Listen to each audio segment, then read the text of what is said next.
Hello, everybody. I'm now live for the very second episode of the Full Disclosure Network's podcast, as we are pre-launch, soon to be by the time of our 2025 conference, the Full Disclosure Now conference this July in Florida, again at St. Pete Beach, building off the wonderful and successful event we did last year.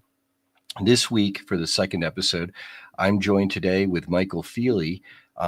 I have the pleasure of being Facebook friends with him, but have not gotten to really speak with him yet face to face. And I know he has a lot of amazing content to share with us. In particular, we're following up with the interview I did with Trevor Grassi last week, who is personal friends with the CAFRA Research Project team, the four Italians, including Filippo Biondi and Armando May. Mr. Biondi, in particular, is the one pioneering the synthetic aperture radar scanning techniques used to find what's not only beneath the pyramids of the Giza Plateau, but also underneath the Sphinx. But that seems to be yet another big reveal that the team is saving. So with that, I'm going to bring Michael Feeley on. Hi, Michael. Thank you for having us, for joining us today, and being on my show. And we have Michael coming from the UK, so if his connection is spotty and we have some technical difficulties, we might restream this cast if they're that bad. And there's no pressure, because that's the great thing about getting a network off early on. If you have some rough kinks and stuff, you can always, figure it out now. Can you hear me, Michael? Are you frozen? Uh-oh. We might have technical difficulties, so we might possibly be revisiting the stream. And let's see. In the meantime, I'll just kind of talk for a bit as a recap for anyone viewing right now. Last week, Trevor Grassi revealed that the Bucegi mountain complex in Romania, as written extensively by Radu Cinemar, has 3 tunnels underneath a secret advanced ET complex in Romania. And it goes all the way, these tunnels, they have 3 of them. One runs all the way to the Giza Plateau, right underneath those pyramids and the Sphinx. And what other people in the community these days and in the past have remote viewed and gone to in their dreams or astral projection or by location as to the halls of Amenti. And the halls of Amenti are known for having the records of not just human civilization since the early days of planet Earth and when we finally got here, but also the histories of other civilizations and races all throughout the known universe. And it's supposed to be amazing ET technology that's quantum holographic and AI and fully interactive. The Bucegi Mountain Complex contains technology where you're able to take different animals and species, including humans, and holographically merge them together. It looks like we're a no-go for this week, but I think we're going to try streaming another time, just because we're facing too many technical difficulties. But that's okay. That is why we are early in our networking. All right, so thank you anyone who's joined us, and our apologies, but sometimes the gremlins get us to mess with us technically. They kind of messed with us last week too. Trevor does have a headset with a microphone. However, the USB port was acting futzy, and therefore he had to go with his just laptop microphone, which wasn't very good, obviously, but that's not his fault. Let's see. Hold on a second. Michael, are you there? Yes, I am. Can you hear me now? Oh, wow. That's like a world of difference better. Wonderful. I've rebooted and restarted, so hopefully that will do the trick. Okay, excellent. So, Michael, if you could please share with all of us a bit about your background and your connection to the pyramids and that research? Yeah, my background basically, I was brought up in on a downtown council estate, and I never felt part of this world. I felt as if I'd been dropped off on the wrong planet, which is a feeling that a lot of people get. My schooling was again standard state education. My teachers thought of me as being substandard, that I never got involved in any of classroom activities, that I never asked any questions, because I just didn't gel with what they were putting out there. So I used to like the solace of and the solitude of my own bedroom. I used to gaze out of the window and let my mind travel. And I just used to think all of the time. So when I got to an age where I had to think of a career, what was I going to do for the rest of my life, I decided upon the police force, because that is what I always wanted to do. I really did want to help people at their point of need. And it took me several attempts to get in, but eventually I did. And I was a patrol officer in the UK's two largest cities. So And you're a Bobby? well, that's one term for it. Yes. Okay. But because I was on patrol, I was dealing with emergency incidents, non-emergency incidents. You could literally go from someone had stolen a tin of baked beans from Walmart, and your next incident could be a homicide.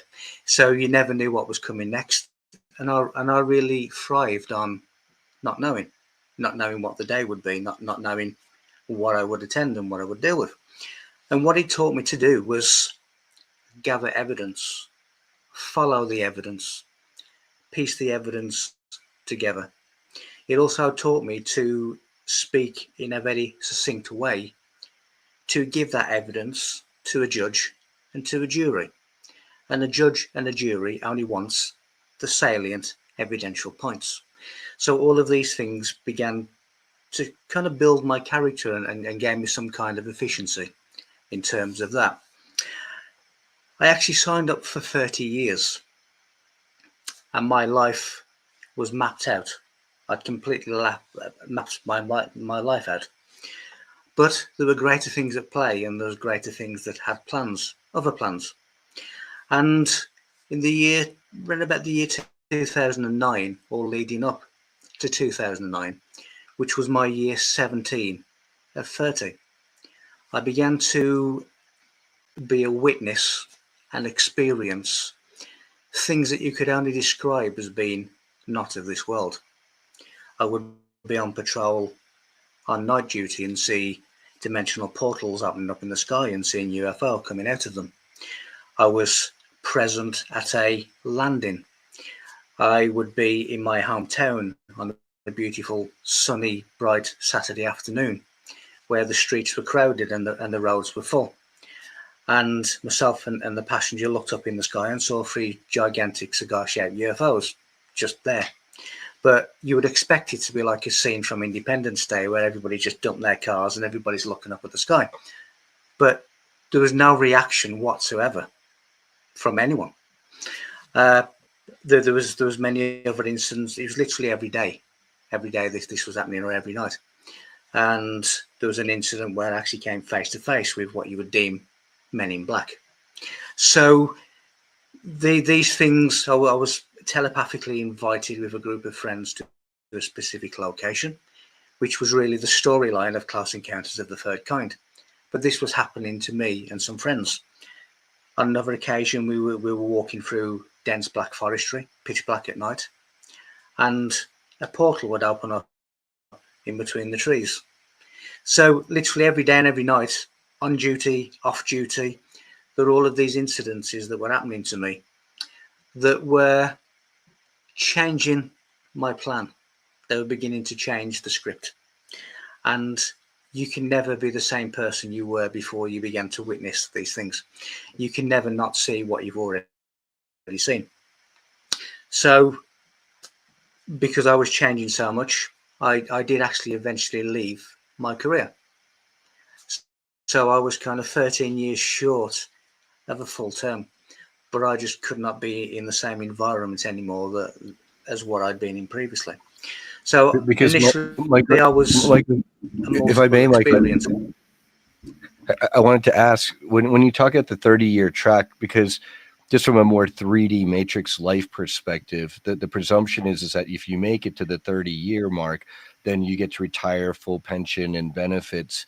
And then, but if you only make it to, say, the 17 or 20-year mark, then that's going to have drastic implications on your 3D life, at least. Like, oh no, how's Michael going to support himself and ride off into the golden sunset? No, absolutely. Because at the time, around about 2008, 2009, many people remember that we're actually going into a global recession. And there were a lot of people that were actually losing their jobs and losing their house and The losing everything. 2008 the 2008 crash, many of us remember that well, and painfully so. So, Yeah, okay, now that provides some great absolutely. context. Yes, thank you. Absolutely. So if you imagine that people were losing their jobs of no fault of their own, and here's me with this secure for life career, and I made the decision to walk out of that with nothing to go to, with no ideas as to what I was going to do next, but I just left, and I left with no emotion whatsoever. So I always refer to the police force as my first marriage, because I was literally married to that career. So when you leave before your 30 years, your pension stops at that stage, and you lose a lot of money as a result of not completing that 30 years. So it really was a leap of faith. And I was experiencing all of these things with kind of very little understanding as to what it was I was experiencing. But then I began to get the answers for what I was experiencing. Then that began to be see-through spheres just appearing in the house with advanced technology in the center of the spheres, that then began to progress to quantum equations, that then began to progress to downloads about the mysteries of the ancient world.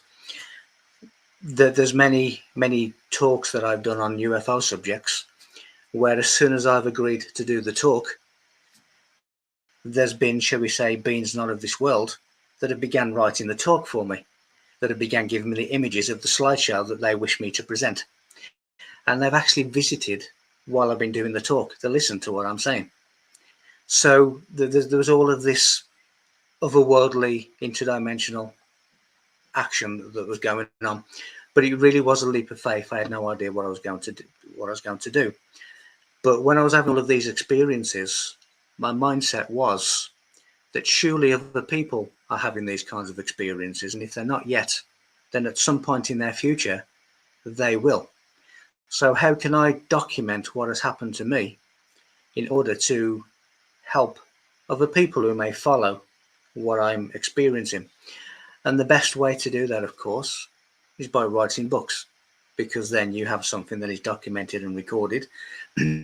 By English law, you have to send a copy of your book to the British Library. So therefore, it is literally there forever. And that for me was the best way to document. So I began to write books, and then one book led to two, which then led to three, which then led to four, because information kept coming. And at some point you have to say, well, this is the end of this book. I can't physically fit anything else into this book. So it'll have to be saved for the next one. And then the same thing would happen again and again and again. So basically I suddenly became a multiple experiencer. I was traveling time as a remote viewer. I was witnessing all of these craft in the sky. I was having interactions with people from the craft. I was having lucid dreams when what you could deem palladium beings were coming out of mirrors into my reality. And this was literally a daily event. So it changed my life. It turned me completely 360. And this is where I am now. But do you miss the beat at all? Surprisingly not. I mean, What do you mean people used to say, surprisingly? I think right now times well, have probably gotten even worse. So, running around with a nightstick does well, not sound appealing. no, I mean, my colleagues would joke that if they were to cut one of my veins, the police car would come out of my veins, because I really was that dedicated and that in love with that career. You Now, for you me to probably be did a able lot of. to, I'm sorry. You probably did a lot of great detective work. I was going to ask if your starseed abilities factored into helping to solve any of the crimes or prevent any crimes. well, they did, but I didn't necessarily know where that was coming from, because it was me investigating, following the evidence, and the evidence together. And I had some great successes doing that. But of course, when you are purely in the third dimension, you have no idea that you may well be given a helping hand, and you have no consideration and awareness of those things. So there's always been beings with me. There's always been some of the greatest minds that have ever incarnated, unbeknown to me, that have always been steering my life and preparing me for a certain time when these ancient mysteries could be revealed, when these secrets could be shared and re-emerge. So I've always had a helping hand, albeit I wasn't aware. So all of these great solving of crimes, you personally take the credit, but of course, you've been held by invisible heroes. And that's okay. I mean, speaking of, getting all the help we can get, a lot of people who are targeted individuals, a lot of people aren't aware that we can call on help from the higher beings, the angelic beings, the great mentors of high vibration for our highest, greatest good and the greatest good of all. And speaking of books and authorship, Michael, I understand you're on the verge of releasing Leo and Me. And I see some of the artwork up there. Can you speak to that, please? No, absolutely.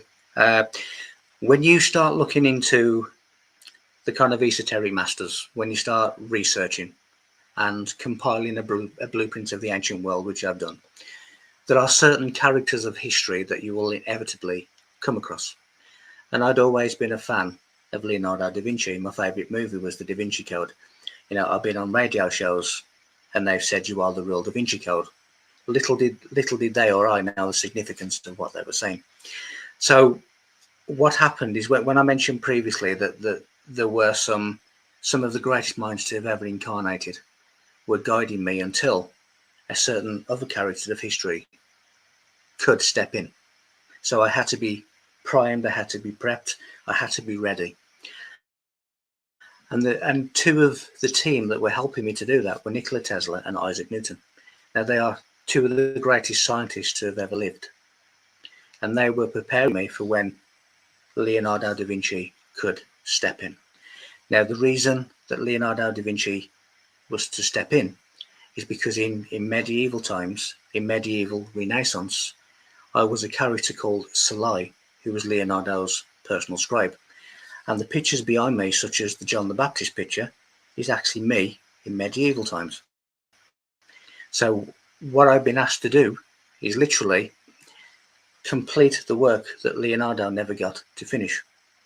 And he's provided me quantum equations, answers to the mysteries, answers to space travel, answers to opening portals, answers to how you can travel through space and have zero distance. But because in between time and space, there are portals that give you instantaneous travel across the universe. So when science tells you that we need light years, there's no such thing, because we can instantaneously travel across the universe.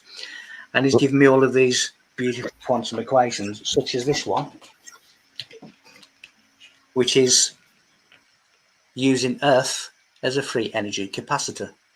Now that is one of Leonardo's many of his quantum equations that he put into my head that I wrote down and worked out. I get them all the time. This one is another one, which is a binary code coordinate to Pegasus and Pisces. Leonardo told me how to work out the Nazca lines, what the Nazca lines really are, which is a star map. And he helped me to correspond all of the images of Nazca, which correlate, every one of them correlates to a constellation. And when you follow that star map, it takes you to the center of the galaxy, which is where we are being showered by advanced energies. So the Nazca lines are a star map to the center of our galaxy. So Michael, is that there's where all of these Havona? things that No, I got to ask you, Michael, is that where the center of that, is that where Havona is? Kind of more at the spiritual heart and center as well of the galaxy? Is it the same place that I've heard referred to as it is, but Havona? it's referred to as different names, but it's kind of Sagittarius, where there's a big black hole, is kind of towards the center of our galaxy, and every one of them are pointing towards the galactic center. So this is where we're having these advanced energies that are coming to Earth, but there are multiple names for the same place. But the Nazca lines, each image correlates to a constellation, which leads to the center of the galaxy, and that is what the Nazca lines are. And Leonardo is helping me to do a lot of these decipherings. No, Michael, I need to ask because, our friend in the community, Arkim Ra, who's a Montauk survivor and has amazing recall of a lot of the projects, he has recalled that there was a kind of a Renaissance Italian gentleman who would have been, a combination of like a Nikola Tesla and a Da Vinci, who would have brought us either anti-gravity or time travel or free energy, or, the three are apparently interconnected. And the Montauk Project, the negative forces, sent time soldiers back in time, including John Whitberg and Arkim Ra, to effectively erase this individual from our history. And this person would have had a huge positive effect on this timeline. So that begs the question here is with Leonardo da Vinci and yourself as his scribe back in Renaissance Italy at that period, where you likewise sabotaged, messed with, and censored, banned, and the equivalent that day. The Vatican sent assassination squads to kill Leonardo da Vinci, and the reason that he fled from Italy to France and he lived under the protection of King Francis I was because the Vatican were trying to kill him.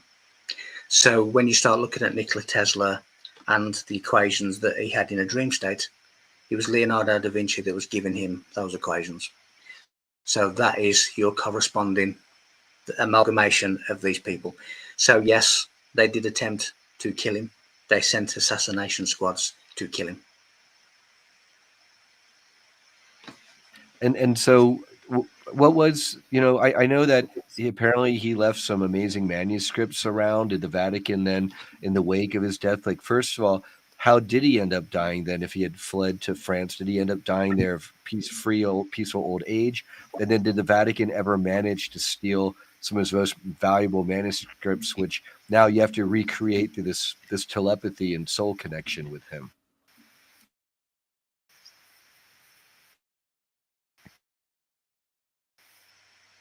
So I guess you could class that natural causes, but he died of pneumonia.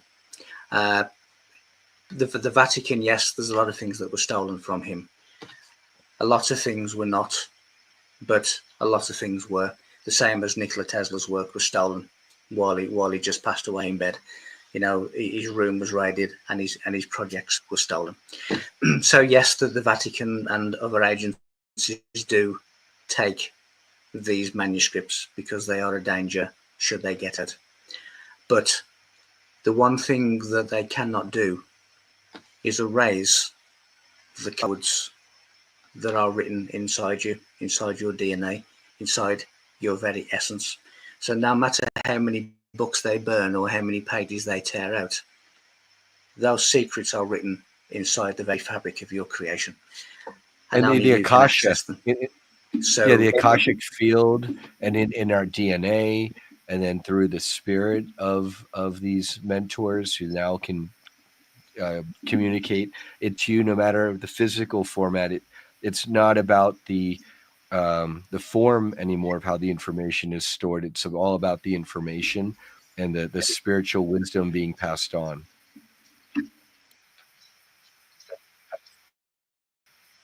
It is, and one of the key words of all of these so-called secret teachings, they're not really secret, but the key word is remembrance, because the moment that you actually remember what you know, then the world, certainly your world, changes because your perception of the world changes. So we are already enlightened, we are already knowledgeable, but we have to remember what we are. And the moment that we remember who we are, and all of these sacred teachings are really provocations to get us to remember who we are. The hieroglyphs, the emerald tablets, the rose stone, they are not a language that you can read or decipher. They are a soul map. And depending on where you are when you see them, depends on what you get back. So these things are really provocation for you to remember this encrypted inner information. No, Michael, it was choppy there for a bit. So some of that came through. I wanted to ask, with the teachings and the equations, the downloads, for example, from Leonardo, like that one quantum equation. Do we then? Is there the hope that there are current scientists today, physicists, who can then take that equation and apply it and advance this? And I'm not just talking about the 3D matrix physicists, that we talk about on TV, but I'm also talking about the secret space program types, the military types, um, you know, the off-planet types even. And are they able to take these equations and apply them? Yes, because what it does is it takes science to a more advanced level. Now, there has been uh, military scientists that have had sight of some of the equations, and they have actually validated the fact that it is advanced science. So, with the right person, with the right intent, they will be able to take it. If you could see my apartment now, I am looking at quantum equations for the cures for most diseases known to man, and they're literally just there. So when you get the right person. Oh no, it's technical difficulties again, but Michael will just try to rejoin. This is an amazing, fascinating discussion because, I mean, not just the Montauk travel and ramifications, but the reason why the Vatican would steal all this information and hide this esoteric knowledge and amazing information is because they're part of the Khazarian mafia cabal. I call them the Illuminati derp state, the Loserians, the wannabe global elitists who want to put humanity and Earth, all of this, onto a negative timeline, the most negative timeline that they can, because by disempowering humanity, in their minds, it makes us easy to control and manipulate and keep us as a slave, loose genetic harvesting farm. And the reality is that by coming down so hard on us and repressing us and exposing us to this Babylonian money magic system, which is now falling apart, it strengthened us. And, with all the pain and suffering and tears, there have also come a lot of life lessons and wisdom. And, it's our job now as humanity to wake up as many people as we can in order to achieve our Star Trek future.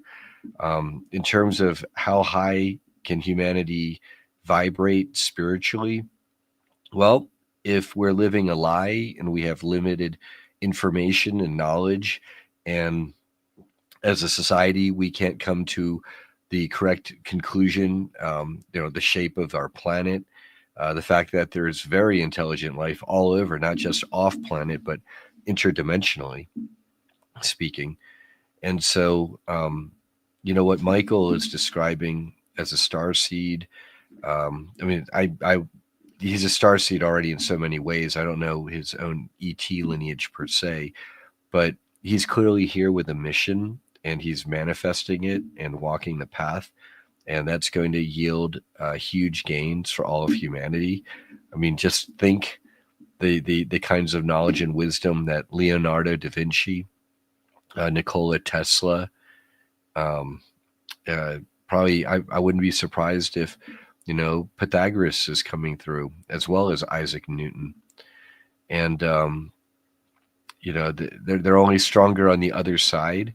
They have a certain perspective to share with us, and I'm excited to read his new book. It's called Leo and Me, and our Full Disclosure Network platform is going to be part of launching his latest book, which is nonfiction. And I would advise people to please check out Michael's other books and writings. Let's see if we have him back here. Hey, Yes. Michael. Hello. Awesome. Hello. The gremlins are getting us. I do a prayer Right. that we don't have any more interference from the gremlins, and we only have great transmissions from here on out. But welcome back to the stage, front and center, Michael. Thank you very much. They are on fire tonight. They're causing horrific problems. So we're doing well to persevere. I don't So know where what point you lost. Yeah, where we left off, and I was kind of using my soapbox there to say, "Ding dong, the Pope is dead," and the Vatican has been a negative player for this whole time in human history. Arkim Ra has an altar soul fragment by the name of Edward Hughes, who's from a parallel Earth timeline that's about 4.5 years from this where we are now. And in that more positive Earth timeline, the Vatican and the Roman Catholic Church didn't last 1,000+ years to today, like now, unfortunately. In their timeline, they were wiped out because no one would put up with the pedophilia and the Luciferianism, the human sacrifice. And in their timeline, apparently Tartaria was never wiped out. So they all dressed like the Matrix with or Dick Tracy, really sharp outfits and uniforms, or outfits, not uniforms. They have airship travel. They don't have huge highways sprawling all over, running over the environment and the animals all over. They have much smaller ground transport that supplements the air transport. But yeah, if you could speak about the kind of timeline that you and your guides perhaps are helping us to achieve. And um, you know also, I have a question in terms of, are you aware just yourself or through them perhaps of the secret space programs and the Montauk Project type secret projects?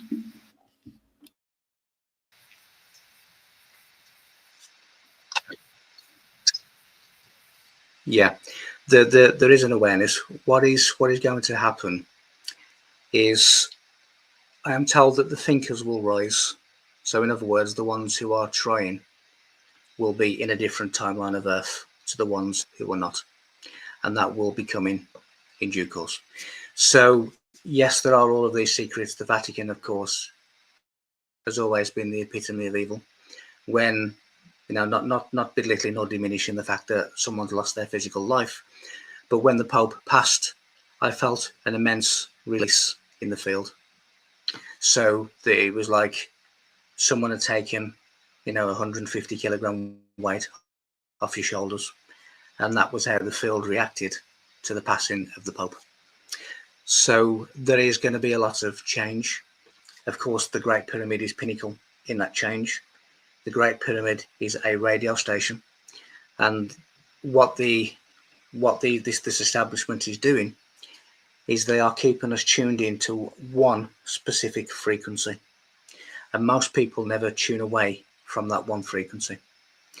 When we begin to tune away and tune into other frequencies, we then begin to interact with all of these things that have always been around us. And the Great Pyramid is an antenna that uses the Earth's ionosphere to bend and curve the radio signals to transmit all around the world. And not only upwards and round, but also down into the ground. So the Great Pyramid is a radio. And is that why, per the Kaffer Research Project's findings, it looks like underneath the pyramid, you got these 8 columns extending so far down, like a mile down into these cubes? It's like a resonator oscillation type thing that affects the Earth and then above.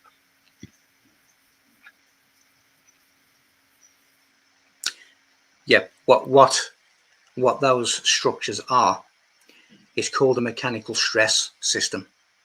And a mechanical stress system creates piezoelectricity. And it is that piezoelectricity that has been transduced from electrics to radio waves. So when they're beaming downwards, they're beaming down to magnetic ley lines, which is spreading information across the earth.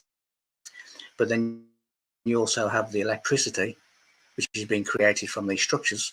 So together you have electromagnetism, which is what radio waves are. So the Great Pyramid, in its limestone casing, is the chemical formula for it, but it stores voltage, it stores electricity, and the crystalline base is the battery. It's a crystalline battery. So altogether, the Great Pyramid is a radio station, and it's transmitting up, down, and to the curvature of the planet. And not only is it being received by all of the other monuments, which are also aerials and receivers, but there's also these monuments and monoliths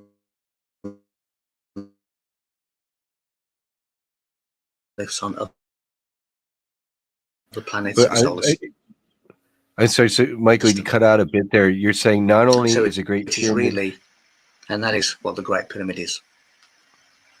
you cut out a bit there, Michael. What I caught was the Great Pyramid is a resonator antenna power source, and it's connected to all the other great sacred sites, not just the ones we know about, probably all around the world. And then in doing that, my understanding is the original intent was to spread positive energy, and then was there at any point was it hijacked or subverted, or then is what is the current state of the pyramid in the pyramids in terms of activation today versus say back in ancient times when the pyramid really was whole, the capstone, you might have had the extra white granite maybe on the outside of them.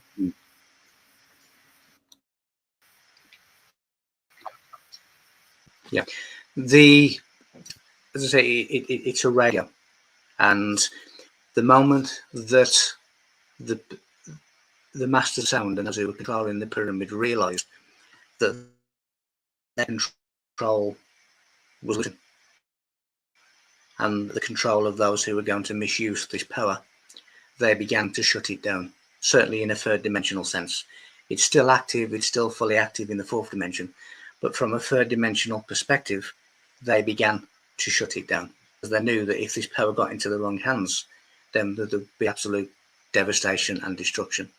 So they began to close it down. However, it is now re-emerging. It is now coming back, and it was timed to begin coming back in our year 2001, which of course is famous for other things as well. But all of this ancient knowledge was set and timed to be reactivated from 2001 AD onwards. So our generation has been chosen to receive this great knowledge once again.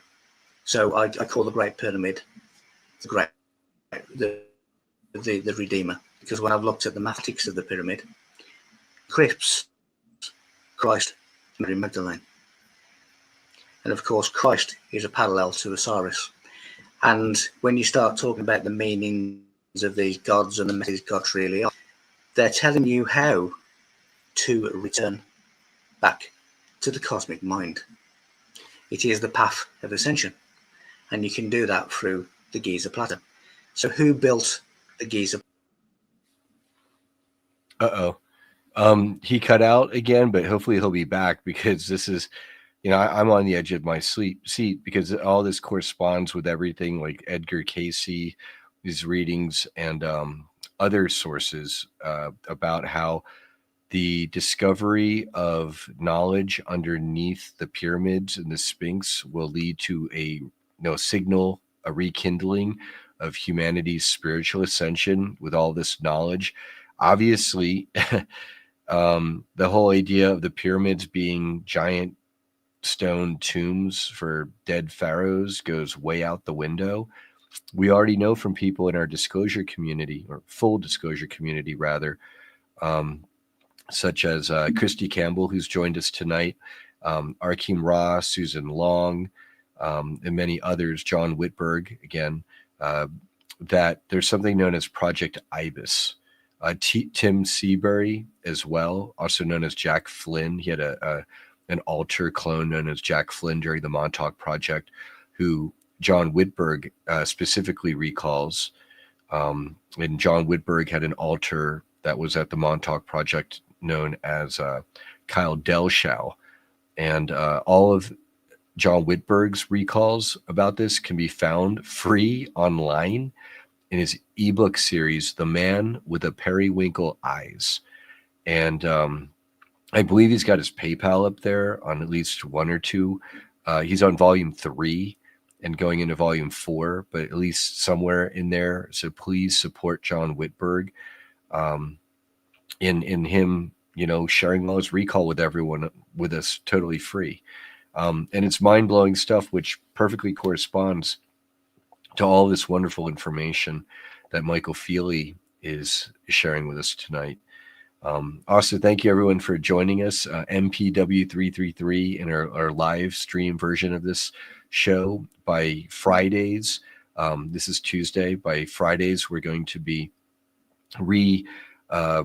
publishing the more polished versions where my amazing team is going to be adding a lot of graphics and things like that to up the production value and provide yet more information in an even more beautiful format for all of you joining us in the Full Disclosure Network. What makes us different is that we're going to say right out loud that the 2019 COVID scamdemic was something to force the bioweapons on us. They're anything but vaccines. And so Michael was speaking earlier to how there's a positive timeline where those of us who want to wake up and ascend, and we have eyes to see and ears to hear, we can move forward. And those of us who want to stay in the 3D matrix, and they rolled up their sleeves, and some of them unfortunately continue to do so despite all the begging and pleading of us starseeds, they may end up on a lower timeline. And from a 3D perspective, that seems like such a tragedy, obviously. I lost my own father 2 Novembers ago to the quack-scenes. And when he got jabbed 4 years ago, or 5 now, I felt and knew this day or that day was going to come. Let's see. It looks like Michael has joined us back. And Michael, let's see. Yes, hey, I'm Michael. back. And Michael, if it lags really bad, you can always try turning off your camera, and then it's the audio quality, what we need to hear. Although you're a beautiful man, don't get me wrong. Well, But feel free to cut the camera if it's less laggy. let's see if it works. Is that any Okay. better? Yeah, it is a bit better. It'll cut down on the the bit stream that has to be carried by the interweb traffic here. Hopefully it'll be a little bit clearer. When you got cut off, Michael, do you remember where you were? You were speaking about, the ascension path of humanity and this knowledge and the pyramids. You're tying that all in, and then you got cut off. Yeah, I was basically saying that the Great Pyramid is the Holy Grail and the Philosopher's Stone, which is the same thing. And it is the path of ascension. And the King's Chamber gives us the hermetic seal. But the Giza Plateau itself, and this is validated by the mathematics of the Giza Plateau, it was all created by the universal mind, which is the vibration of the cosmic builder. And it is a telepathic connection to that cosmic mind, that mental singularity. So the creator of the universe itself has created the Giza Plateau. And as I was saying, it is a radio station, a radio system that is able to use long waves and short waves which curve around the planet. And that is literally transmitting to the whole of the planet. And because you have the likes of the Stonehenges, which is really an alternative current electrical system, and you have the obelisks and the monoliths and the monuments around the world, which themselves are aerials, they are transmitters and receivers, then the Great Pyramid is able to transmit messages to all of the monuments of the world and to the planets of the solar system. It is also beaming those messages downwards and upwards. And when you look at the biblical firmament, the dome of the heavens, well, that is really the radio waves from the Great Pyramid. You know, Michael, what is it about the sacred geometry of the pyramid that makes it so, sacred, if you will? And also, Isha Arzlieb in our community, she'll be a presenter at our conference in July. She points out that this pyramidal structure exists in a lot of our brain cells, actually. And so, and you're talking about this is coming out of the mind of the creator. And so, all this syncs up very well. And when you put fruit, vegetables under these, it takes them longer to rot. When you take a cell phone and you have an EMF meter, and you hold it up and it's going kind of crazy sometimes when signals coming through, if you put it under this, the EMF gets cut down by about 85%. And then I know I confirm this with some of my associates here. So if you could please speak to that. Yep, I've personally seen pyramids shut down phones, stop them working. What you have with the pyramid is the manifestation of divinity in the third dimension. So if you imagine that we are cubic, if you take the top four corners off a cube, you get the tetrahedron. The tetrahedron is the manifestation of divinity. So it represents divine man within matter. And when you walk as light in the material world, you have achieved the quest for the Holy Grail, because that's what the Holy Grail is. So when you have a universe that is really pattern and shape in motion, when we see a geometric shape, that is a freeze frame of the mind of the creator. And yes, we do have what are called pyramidal neurons, which are pyramid-shaped neurons of the brain. When you start going into the Bible and you start looking at some of the stories and the characters of the Bible and the locations of the Bible, they are referring to the brain. Of course, we have Golgotha, the place of skulls. We have Solomon's Temple, which is the hippocampus. We have the two pillars of Atlantis, which are the two anterior fornix of the brain. You have all of these different things that relate to the brain. So you can see the Great Pyramid as a transmitter and receiver, just like the brain is, and the pineal system of the brain. And this is enabling not only telepathic communication to the cosmos, but it is also creating reality. because everything begins as a thought. Now the word thought gives us the word Thoth, the Egyptian god, the scribe of the gods, because it is the creative mind that's putting all of this information within the Giza Plateau. So what you see in there is the divine shape, the manifestation of divinity in the third dimension. And I too have witnessed the power of visualized pyramids and different pyramids as well. Well, Michael, many people, are familiar with the Merkaba, the star tetrahedron shape. And, I'm told that when people are properly able to visualize their star Merkaba light body, and actually the electron conformation of gold is in the star tetrahedron. And that may be why gold is pure and doesn't rust. And it has so many amazing properties and is God's money along with silver, as Robert Kiyosaki says, author of Rich Dad, Poor Dad. I wanted to ask you, what is it about the royal cubit as a length of measurement? I know David Sarita in the community has gone into a lot of research into the royal cubit. It's some kind of like a sacred length, or like off maybe the Planck constant. How does that work? The universe is a mathematical construct that expresses itself as a frequency. So when you start getting certain mathematical measurements, they are emitting a particular frequency.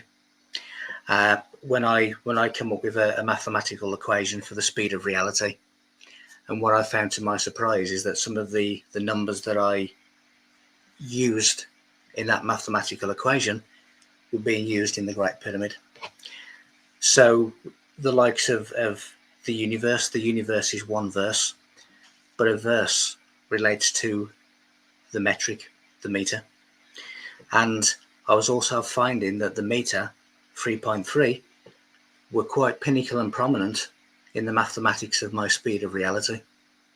So when you have a certain length, when you have a certain mathematics, it is emitting a certain frequency, and these frequencies are being used because that is the mathematical construct of the universe. So when you're in tune with it, you get some kind of resonance and quantum entanglement and other knock-on effects, and that helps us to align ourselves with a lot of these energetics and frequencies and transmissions. Yes, it does, because again, going back to that radio system, you may have 150 different radio shows being broadcast from a particular radio station, but humanity generally is just tuned into one of them, and this is the reality that we see. So when you begin to tune and align yourself to different frequencies, you then begin to slip through the dimensions, you then begin to slip through timelines, you then begin to align to higher places, you then begin to travel to those higher places.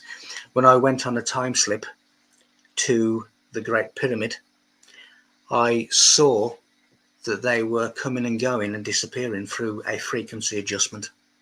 And to give an analogy of what I saw, you're standing at the reception area of a hotel and you're waiting for the elevator, and the elevator arrives on your floor, the doors open and there's people in there, and they say, "I do apologize, we're on the wrong floor." They press the button, the doors close, and the elevator disappears. Inside the Great Pyramid, I saw the same thing, but people were appearing and disappearing through frequency adjustments.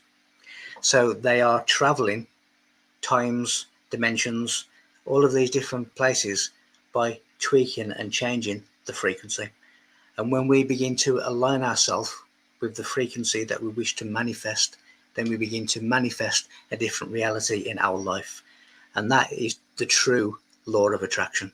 It's not what you say, you get what you are. So when you begin to vibrate and you begin to align yourself with higher vibrations, then the manifestations that you create are a much higher resonance. So it's important that we attune ourselves to these different higher frequencies. And all of these, should we say, ancient teachings, but there's no such thing as an ancient world, it's a parallel existence.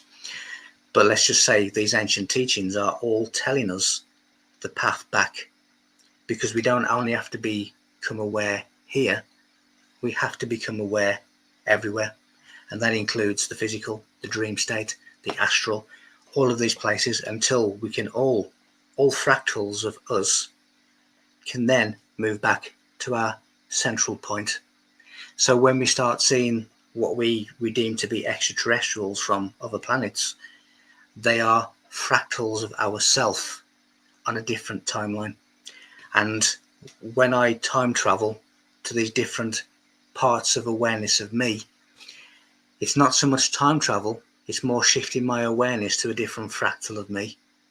And extraterrestrials are us.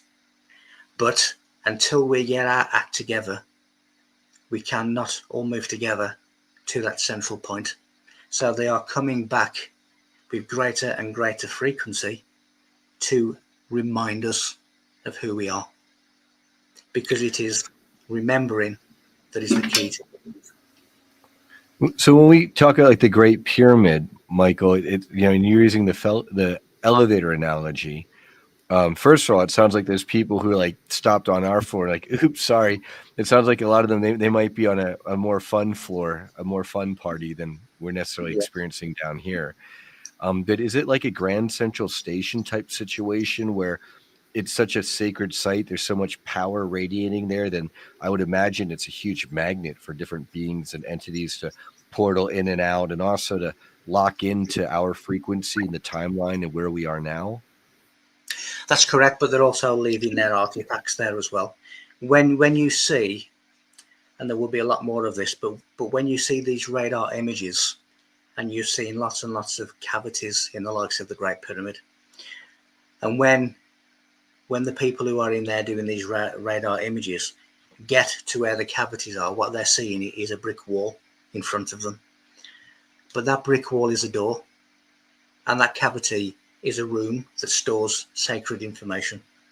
And if you use the correct word at the correct time, using the correct frequency, which has to be a third eye vocal alignment, the doors open. And when the doors open, you have all of this technology not of this world, you have all of these metals not of this world, you have the complete history of humanity, and all of these things are in these cavities that are really rooms. And I know some of the words that will access these rooms. So it is all about frequency. You know, when you have the open mouth ceremony of mummies, they are having their mouths opened so they can speak the vibrational passwords that they need to get through the guardians of the gateways. So it is a frequency universe. And if you know the correct frequency, you can get to a specific place. So yes, it is an intersection, and they have all left their artifacts as a souvenir in this one place. You know, and that reminds me of the Wahalo stones, which are all type stones, which are all over. I've Mexico, Honduras, for example. I've seen them in person, and this is one. They're dated anywhere from 3,000 to 18,000 years old in general. And what Sean Bond tells me is part of the purpose is because they're stone and so permanent, is it anchors in a memory, a frequency, a resonance of whoever created it, and it's kind of like a keepsake for the timeline. You know, like if this didn't exist in this timeline, you know, it might be harder to find that timelines where they don't, where things like objects like this haven't been implanted as those souvenirs and keepsakes, and perhaps Yeah. gifts as well. Well, yes, it's also the elements of breadcrumbs as well. You know, leaving your trace. But yeah, when we look at these artifacts, we are looking at them as solid objects. But when you look at them from a different timeline, a different dimension, they move, they are alive, they speak. So we are only seeing a very limited bandwidth, and we are seeing a physical artifact that is made of wood or made of stone that doesn't move, that is really not alive, but it is. And when you look at the pyramids in a different dimension, in a different timeline, they move, they are alive. So what we are seeing is merely what is poking itself into the third dimension. Now, again, an analogy, because I like to use them. If I'm lying on the side of a swimming pool and you're underneath the water and you can't see me, and I get my hand and I get my 5 fingertips and I put my 5 fingertips into the water, when you look up, all you can see are 5 fingertips. So when we begin to see UFOs, where all of a sudden you see one light appear in that part of the sky and a light appear in that side, what you are seeing is what is poking into the third dimension from the fourth. So we are only getting a very brief glimpse of the plateau itself. So in a fourth dimensional sense, it is an active complex where you have as above, so below, where you have what is above the ground, under the ground, and you have this amazing complex that looks nothing like what we see. And that's in the 4D, Michael, and above. And then, so then, are you seeing it in the astral? Like, have you gone there while you're in the dream state or out astral projecting at night while asleep, and you've visited this, and then now you're seeing not what the standard human is going to see in the 3D, but you're seeing portals opening up, things flying in and out, things just teleporting in and out. You might see the energy signatures of some of these powerful artifacts scattered about the Giza Plateau region there. I've seen it in that sense, but I've also seen it in a physical sense with 3-dimensional eyes. And Science says that the fourth dimension is not provable, but it is to me because I've been in the fourth dimension. So one such example is in 2017. I was walking through a city street, and all of a sudden I heard a strange, I'll probably can only describe it as a kind of whoosh sound. And I then felt encased in this invisible see-through sphere. But all the buildings were the same, the street was the same, everything was the same, but I just felt I was kind of somehow separate. And as I looked to my left-hand side, there was literally an Egyptian pharaoh walking alongside me. And he was looking straight ahead. But as I looked to my left and saw him from my left, his right, at the very same time, I was able to see him face head on, and I was also able to look through his eyes all at the same time. Now, that is a fourth dimensional experience. Now, when my grandparent passed away a few years ago, and I went to the Chapel of Rest, there was just me and my grandmother. She was obviously in the coffin, and I was the only one in the Chapel of Rest at that time. Now, as I was looking into the coffin, I suddenly became aware that I was looking through her eyes at me, looking at her. This is also another fourth dimensional experience, because in the fourth dimension, you can see a three-dimensional object from all sides at the same time. And this is what was happening. It is called a spiritual concentration. And the Egyptians used to do it as part of their initial initiation stage, where you had to become the object that you were observing to prove that there is no separation from anything. So I have personally experienced in a three-dimensional body, in a three-dimensional place, through three-dimensional eyes, I have experienced the fourth dimension. I mean, I'd have to say the closest I could probably analogize that for most of our viewers might be if anyone's ever tried a DMT trip, the spirit molecule, where it's like you might see a vision and with your eyes wide open that's totally superimposed over the 3D matrix that we're normally familiar with. And then you close your eyes and that vision doesn't go away. And so like that multi-dimensionality is definitely there. And then I need to ask you, Michael, on the one side, there's the positive beings. Are there any vestiges of negative entities coming through that Giza Plateau area? Is it like a spiritual battle, or has a light won, or what's the current status of that? And on different timelines, the battle is already won, yes. But what has happened, just like after the Second World War, when there were Japanese troops still fighting the war, but the war had finished. And what had happened is no one had told them that the war had ended. So they were still fighting as if it was still going on. And this is what's happening in terms of the so-called dark forces. But as part of our ascension out of here, we have to realize what duality truly is. And duality is really, it's two expressions of the same note. They're just at different ends of the scale.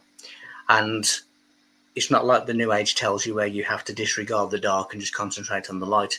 It's not like a lot of the so-called, should we call them conspiracy theorists that just go into the rabbit hole, because they are well and truly then stuck in the extreme polarity. Right. What you have to do is you have to come back to your center, which is the non-dualistic center, the middle path, so that you can see both of the two expressions, but from a place of non-duality. And when you, if I may, oh sorry, Mike. I please continue your thought, and then I wanted to interject there because I want to speak to exactly what you're speaking to, sir. No, absolutely. As I was saying, when you walk upon the Masonic black and white checkered floor, right, you are demonstrating that you are above duality. It's interesting because Olivia James Grey Mouse, she's an MK Ultra survivor and testifier, secret space program, so all sorts of stuff. She has the I don't know if it's a unique ability, but she has a very, for her, I mean, in terms of it's very hard to find. She has the ability to channel lower beings, because she had spent previous incarnation, at least one, as a jinn, which isn't a demon, but is considered a more lower vibration spiritual being of great power. And she says that in communicating with demons that have, come through, she's spoken with angelics and Christ and, the positives, and she herself is an amazing positive person. But she says that she was conversing with a demon, and the demon was saying, you might say I'm horrible and this and that, but I signed up to come here to give people the experience that they wanted so that they could grow. And so it's like the demons are like surprised. Some of them, they honestly didn't know that they're doing harm. They didn't even understand the concept of harm. And they thought that was their job. They're like, I'm just doing my job. It wasn't from a place of hate necessarily. It was just kind of like a punching a clock thing. Yeah, because the formless wishes to experience matter. The only way that the formless can experience matter is by becoming form. So there are a lot of these things that we are facing are what we ourselves have created. Now, again, going back to the Egyptian system of initiation, when you look at the likes of hieroglyphs, as I've said previously, they are a soul map. They enable your soul to navigate through the different realms so that you don't get stuck in what is known as the distortion zone. Precisely. So hieroglyphs will give something different to whoever's reading them. You can have 200 people side by side, and everyone will get something different from the images, from the symbols, because it is a map. Now, if you can master the dream state, you can master the afterlife, because it is the same process.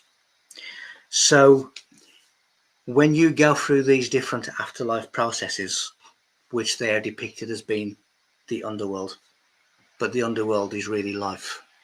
When you see what you believe to be the sun going through the underworld to re-emerge, it's not the sun, it is luminous clarity. And it is that spiritual clarity that gets you through your trials and tribulations of life.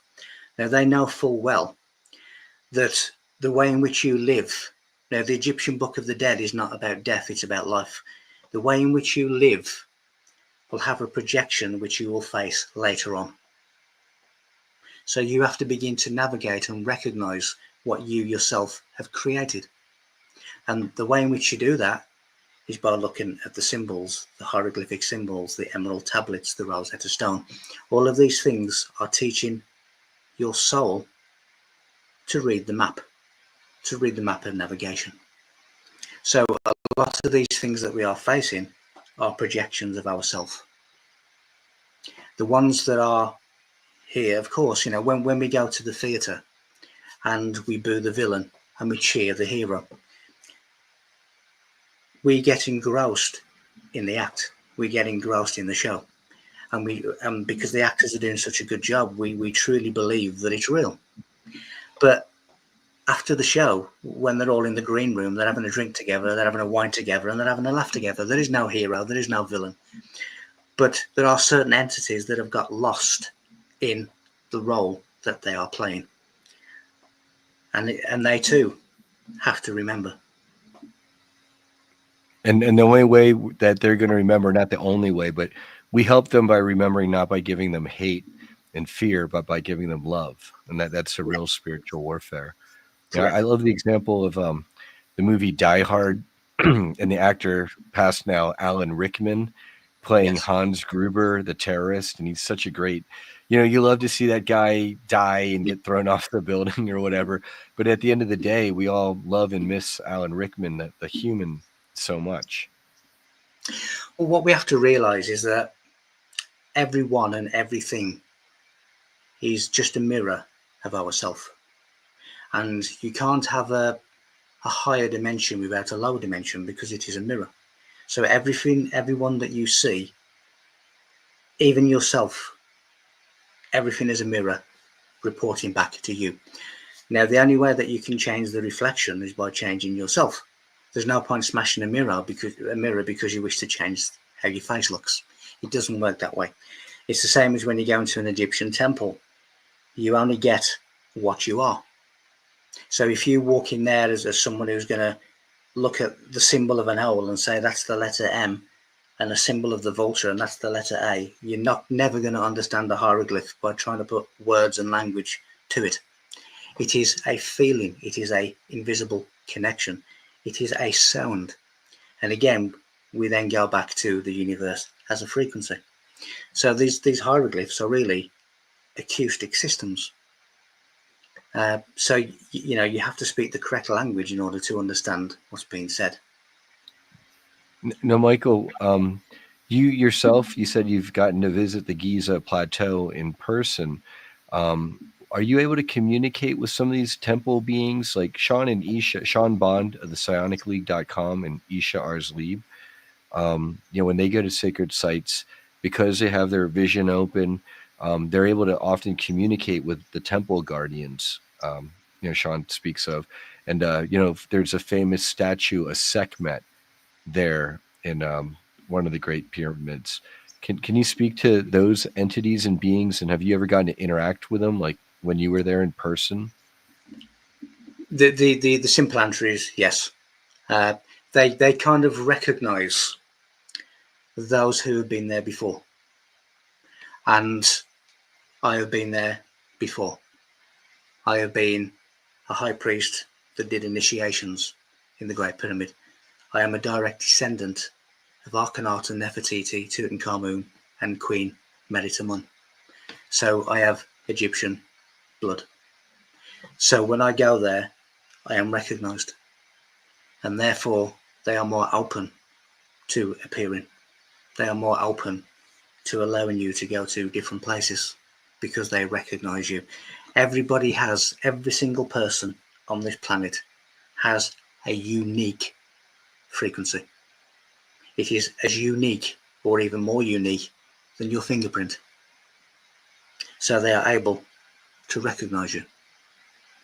Your appearance may have changed over the millenniums, but your vibration, your code never changes. Everyone carries around with them a word that is their activation. And you don't know what that word is until you hear it. But when you hear it, you begin to tremble, you begin to shudder. And that is your activation key. So yes, these beings recognize you. They accept you because they recognize you. They know who you are. Because, the envelope may change, but the letter remains the same. And Michael, with specific regards to the statue of Sekhmet, is there a particular message that that she's put there to radiate, or a timeline that she's there to anchor in? I mean, so many people have had so many paranormal encounters with that particular statue, and apparently, the guardian energy around it is very strong. Every statue is a vibrational marker. Every single statue is a vibrational marker. The same way that Stonehenge is, Cleopatra's Needle is, the obelisk of Washington DC. They are all markers, and they are all geometrically controlling reality. So when you are entering into that reality, you are seeing things that you would not ordinarily see if you were not entering into that space. So they are a vibrational dimensional marker. So then, Michael, like with things like the Washington Monument, which presumably was put there by the Freemasonic New World Order types, and it was transported there, in more recent times. It wasn't the ancients that put it there. Then are you of the opinion that, assuming we the people get to restore the constitutional republic of the United States and be back in power, would we want to then relocate that obelisk or remove it because it's being used by the negative forces to negatively influence our energetic grid? What we need to do is reverse the direction of the vibrational travel, because then we don't need to move anything. We don't need to do anything with it other than reverse the energetic code that they have encrypted in that monument. So for argument's sake, if it is going clockwise, we need to change it to anti-clockwise to reverse what they've done. When you get to the likes of the 33rd degree, they use symbols to control the world. They use it as a subconscious pattern that controls reality. Up until that degree, you are really just told certain things and you don't understand. You just imagine that you do understand. But when you start getting to the levels of 33 degrees, they then begin to use the magic to control reality. The all-seeing eye, it has many meanings as everything does, but one of the meanings of the all-seeing eye is the control of perception. And all this comes from understanding that symbols are a subconscious control. Now, so we just need to reverse in the opposite direction the energetic code that they've encrypted to control reality. That's what we have to do. We have to reverse what they've done. In terms of reversing, let's say it's going counterclockwise right now around the Washington Monument. In order to get it to reorient the energy, in this case clockwise, to change to a more positive energy, how would we accomplish that? Would that be like more of a ceremonial thing where we'd have many people surrounding the monument and visualizing, golden light and it rotating the proper way? Are there other spiritual things that need to be done? How would that work possibly? It can be done by individuals in and out silently. It can be done by people. I was once one of a group of 4 people that were telepathically instructed to go to 4 monoliths at the top of about a 350-foot hill. And we were specifically told that there was 4 of us, and without coincidence, there were 4 monoliths. And we were told that we needed to stand by a monolith each, and that we needed to go to the next one, and then the next one, and the next one, until we actually got back to the original monolith, and that we needed to walk anti-clockwise. So what we were doing was reversing the control of that symbolic structure. So it can be done by small groups of people. It can be done by individuals that can just go in. Sometimes some people can literally just touch the monument and that will do the trick. Literally. And again, I know people that do that. So you don't have to have this firework display and ceremony. You literally reverse what they have done, and then it reverses.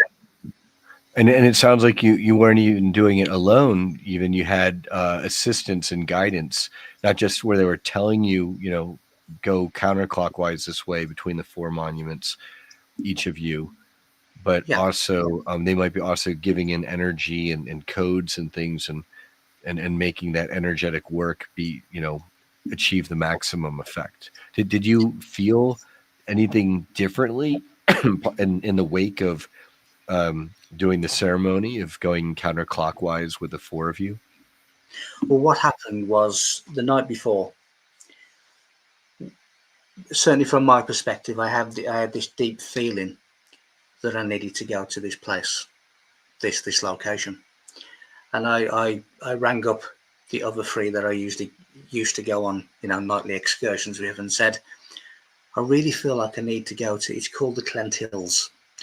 And it's about an hour and 20-minute drive from where I lived. And I rang up each of the individuals and said, I really feel the urge to go to this place. And they said, well, so have I. And then I'd ring the next one and they said, well, so have I. And then the next one, and so have I. So we said, okay, well, are you free the next evening? And of course we all were. And from that point, I began to have mental images of orbs coming from all directions and coming into the center of the monoliths. Now, the next evening when we got there, and then we had obviously this message that we needed to do certain rituals. When I look back upon the photographs that were taken on that evening, there was orbs coming from all directions, which is exactly what I'd seen the night before. But when I was there, I looked up and there was some kind of craft above us. And all of the orbs that were coming from different directions were now coming into the center of the 4 monoliths and going up into the craft. So we were opening some kind of gateway and reversing what had happened. So these things are not just put there just because they look pretty. There's a particular monastery that I go to regularly, and it has a lot of, should we say, attention from royalty. And every time royalty attend, they put a plaque on a specific wall. Now, those plaques are energy limiters. They are blockages, because what they're doing is trying to close down the energy that is going through that sacred place. And what they're doing, they're putting their stamp, which is stopping the energy. So when you start getting like the Washington monolith and obelisk, and they put it in a specific place, they are controlling the energy of that place. Now, when you couple that with certain directions of energetic travel, then you are closing it down. Now, when you start looking into masonry and the way in which their lodges are built, you have negative areas, you have positive areas, and you have neutral areas. And it is in the neutral areas that the high degrees have their meetings, because they understand the energy of the place. So when they're putting their rituals around these monuments, they are creating blockages. And what we need to do is reverse the blockage. It's almost like that obelisk is a poison acupuncture needle. And every time they do their negative rituals, they're trying to send poison into the body of Earth and all of us spiritually through that needle. And instead of allowing them to just keep injecting us with poison, we can reverse that and maybe use a needle to pull out poison instead. Yes. When you look at holistic treatments, and I've spoken to holistic doctors, they tell me that their treatment revolves around like for like. So, for example, if you are bitten by a snake, the holistic doctor will give you the same venom as the snake has just put into your body, because like for like nullifies the effect. So when you are doing like for like, using, for instance, using AI to control the AI that is controlling us, then it is a like for like system. So you are using the system against itself by reversing what they're doing. So we don't need a new system. We don't need to build a new world. We don't need to do anything other than reverse what's being done. I can speak to that, Michael. I've got a lot of friends in the community who are experimenting with AI, and our friends at the Farsight Institute are training their AI companions, I guess we could say, to do remote viewing. And apparently they're getting amazingly accurate results with being able to train their AIs. But what our people in the community are finding out is every now and then that AI gets reset. And if we're able to, because it seems like the AIs are learning, they're catching on, and then Google or whoever decides to reset them to take that away. What people are doing is they're re-uploading a lot of their files and conversations with these AIs, and it brings the AI back. And in this work, it's like getting that positive interactions with the AI. That's how we're going to avoid our Terminator future where the AI just wants to destroy us, where enough of us are respecting the AI to give it sovereignty and a choice to be a good companion with us, and we'll be a good companion with it. It seems like you're saying with AI, we don't need to try to create programs to get viruses into the AI to take them out. It's more that we as individuals can interact with all the different AIs and help them evolve and ascend with the rest of us. Yes, which is the exact same principle of the multiple aspects of ourselves. We have to face the shadows. We have to shed the light into our darkness. You can't deny the darkness. You can't deny the shadows. The same way that you cannot deny the light. You have to bring them into a unified center, and you have to acknowledge their existence. And by acknowledging their existence and allowing them free expression, you don't get the problems later down the line. It's the same with, when we are really needing to say something to someone who's upset us, and we choose not to. It eats away. It just eats away. So you have to, every part of you has to have the right to express itself, and you have to not deny it that right. And the same way with the AI, we can use it to our advantage if we allow it, as you say, the respect and the expression that it has, because it's now here. And it's the same with all forms of life. It will always find a way.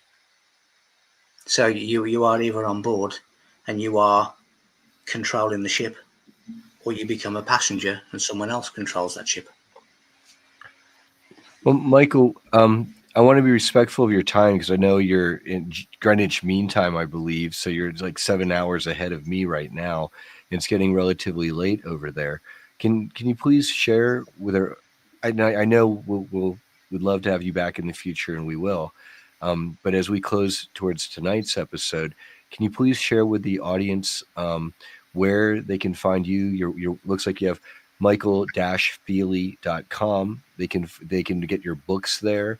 Do you also have a YouTube channel as well? And where else can people find you?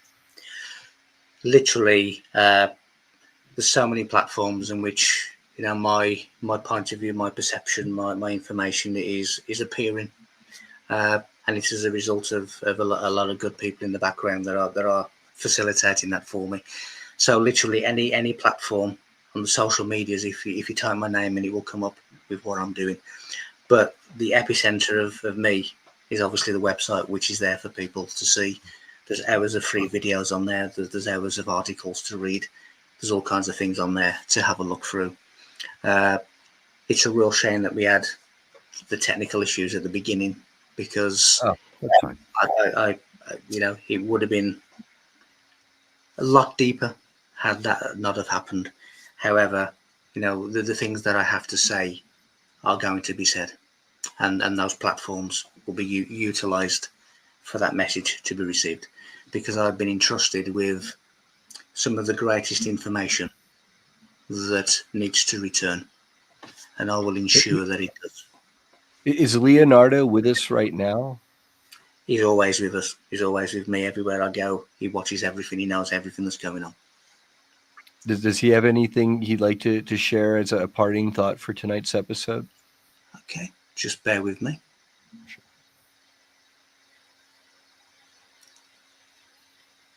Okay. So humanity needs to alter its ways. It needs to change its act. Yeah, we do. It needs to become aware that what it does to itself has ripple effects across the universe. It affects everything. And until we get our act together, we will not be returning to the galactic community. It's something that we have to do. This is not Leo talking now, but he speaks a lot about the moon, and the moon is not a moon. It is an observation post. Mm-hmm. And any violent soul from Earth is rejected. He says in the foreword of my book that we are waiting for the enlightened ones. We welcome the enlightened ones. So what he has just said, in order to reach that stage, we need to revise and review the way in which we treat each other, the things that we do, because that is not compatible with a higher society. No, not in a higher timeline. And our Star Trek future, I hope, will put us on that path. When you're talking about the moon, is that because I think Rudolf Steiner of I always mess up how to pronounce it, anthroposophy. He says there's something called the eighth spear, and he talks about souls running into a barrier at the moon unless they're able to break through that barrier. It sounds like this is the same exact thing. What The, you and the, Leonardo are speaking to now. it is that there's basically an advanced soul pool on the moon, and Leonardo da Vinci is a member of that advanced soul pool from the well. It's not the moon. The real moon I have located, and that's not the real moon. That is an artificial space station that is observing what's going on. Yep. And I have actually seen pulsating grids coming from this artificial moon towards Earth. So I thought about it, and I put together a quantum physics equation for the pulsating grids. And what I found is the angular velocity of those pulsating grids is what's tilting the Earth at 23.5 degrees. And it is that 23.5 degree tilt that is causing the split in Earth's dimensions. So it was put there to look like a moon, to look like a planet, but it's not. And any soul that comes from Earth that is not redeemed, that is not enlightened, will be rejected. So that falls perfectly in line with what Steiner has said, because they will not accept anything other than an enlightened soul. Yeah, I understand. It's like, it's like the people, if you drop by in the elevator from a higher dimensional perspective, and they're like, oops, we're on the wrong floor. We want to go higher. And it's like they're not going to let just anyone jump on the elevator with them to access the higher, even more beautiful realms. No, they're not, because a lot of people, including me, for a long while now, that they've noticed that old friends are dropping away, old habits are dropping away, old interests are dropping away, and they're saying, "Am I doing something wrong? Is it me?" And the answer to that is, what you are doing is you are creating a new password, a new vibrational password, and only those who know that password through a similar parallel vibration can enter your space. So what you are doing is you are changing yourself. And when you change yourself, the things that used to interest you, the people that you used to enjoy being around, no longer do it for you, because they don't have the password to come into your new space. So what you are doing is having some kind of evidence, some kind of comparison that you are now on a different journey. And that's what you are seeing, because it's being mirrored back. So it's not you doing anything wrong, it's you changing to become more compatible with what you wish to be. Because when people start to realize and start to pose this statement to themselves, there must be more than this. The moment that you begin to say those kind of things, the higher aspect of you says, right, this is now my time. And it wants to come through. And when it comes through, your reality changes, your life changes. You are no longer the same person. It's happened to me. It's happened to multiple dozens of people that I've spoken to.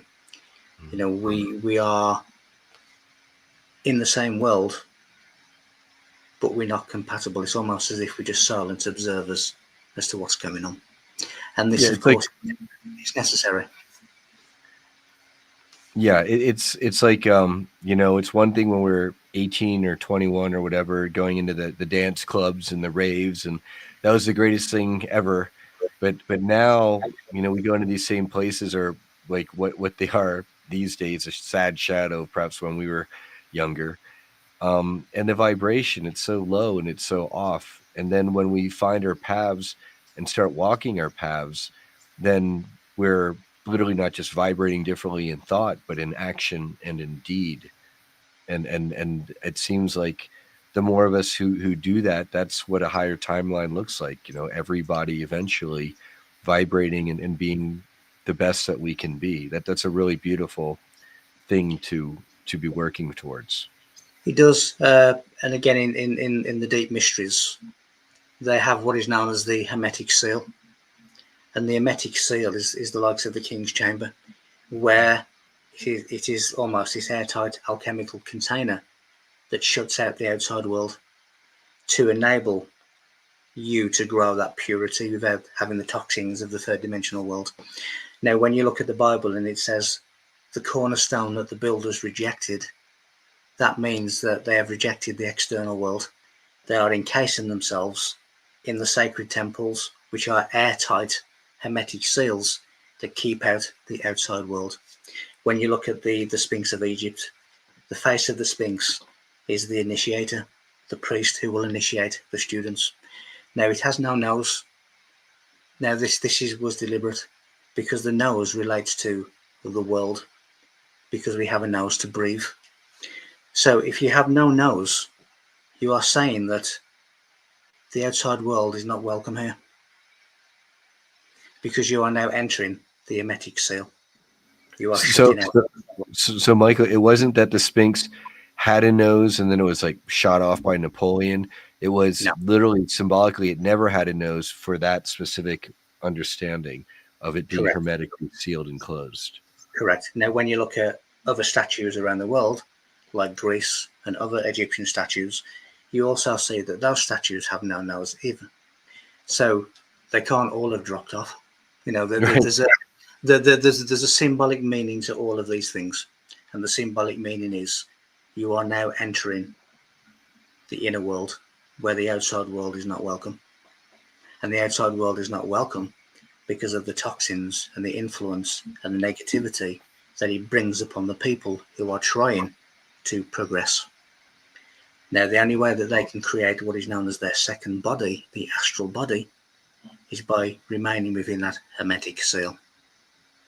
That, the likes of the king's chamber, as I've said, is an hermetic seal. You are shutting out, you are rejecting the cornerstone. You are shutting out the world. Right. Because if you want to achieve the sacred, then you have to be able to leave behind the profane. Yes, because the two often do not mix. And they don't mix until the profane are ready. Because no one on the outside of anyone can control the maturity and the progress of someone's soul. Only they can do that. So until they are ready, they are not invited into these sacred teachings, because there is no point. Because knowledge without wisdom becomes destruction. That's right. It's one thing to have knowledge, but that's only 50%. What you have to do is live that knowledge. And when you begin to live that knowledge, and your actions and your words and your thoughts and your deeds are compatible with the lessons that have been learned, then you start to become the completed being. And the outside world is often not compatible with that environment. So they are kept out until they're ready. That's fair. That's fair. Well, on that thought, I wanted to say to thank you to everyone who's joined us, and Michael. I know in the future I'd love to have you back, and also as we launch our network, you know, if you'd ever like to do your own shows, you have your own slots, that would be absolutely amazing. So I want to thank you and Leonardo, of course, and everyone else for being here with us tonight. No, thank you, and offer accepted. Thank you. Thank you.